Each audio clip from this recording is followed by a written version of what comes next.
দাঁড়িপাল্লার গণজোয়ার দেখে কারো কারো মাথা খারাপ হয়ে গেছে, বক্তব্য শুরু করেছে। রাজনৈতিক নেতা অভিনয় মঞ্চের অভিনেতাদের মতো কথা বলে, তাদেরকে ঘৃণাভরে প্রত্যাখ্যান করি। যারা আমাদের মা বোনদের ইজ্জত নিয়ে কথা বলেন, যারা তাদের শ্লীলতাহানি করার চেষ্টা করে, যারা তাদের হিজাব খোলার চেষ্টা করে, তাদেরকে 12 তারিখে লাল কার্ড দেখিয়ে দেওয়া হবে।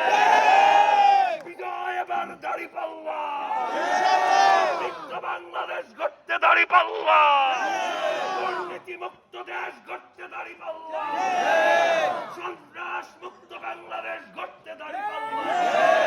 আর জটপাড়ার অলি গলি, শাহিনবাগের অলি গলি, নাখালপাড়ার অলি গলিতে আজকে যে জোয়ার উঠেছে ভোটারদের, আমাদের দবিয়ে রাখার শক্তি কারণে কাউকে পরোয়া করি না, আল্লাহর উপরে ভরসা করি। ভালো টাকা ছাড়ছেন, মাসুল শক্তি দেখাচ্ছেন, অস্ত্রবাজি করছেন, 12 তারিখে আপনাদের খুঁজে পাওয়া যাবে না। আমরা দৃঢ়তার সাথে বলতে চাই, একজন জামাত কর্মী বেঁচে থাকতে কোন অপশক্তিকে আমরা রাজপথে আসতে দেব না, বিশৃঙ্খলা সৃষ্টি করতে দেব না। আইন শৃঙ্খলা বাহিনীতে যারা রয়েছেন, পুলিশ রয়েছে, বিজিবি রয়েছে, সেনাবাহিনী রয়েছে, সবাই কেন্দ্র পাহারা দিবে। সন্ত্রাসীদের কোনো সুযোগ দেওয়া যাবে না, সুযোগ দেওয়া হবে না।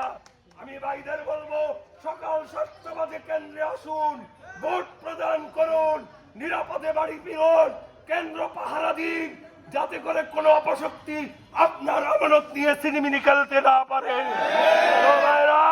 আমাদের মিলন ভাই যোগ্য লোক, মিলন ভাই সৎ লোক, এবার জয়ের মালা তার হবে ইনশাআল্লাহ। ইসলামী তথা 11 দলীয় জোট সরকার গঠন করবে ইনশাআল্লাহ। আজকে 6 তারিখ, 7, 8, 9 প্রচারণার আর কয়দিন আছে?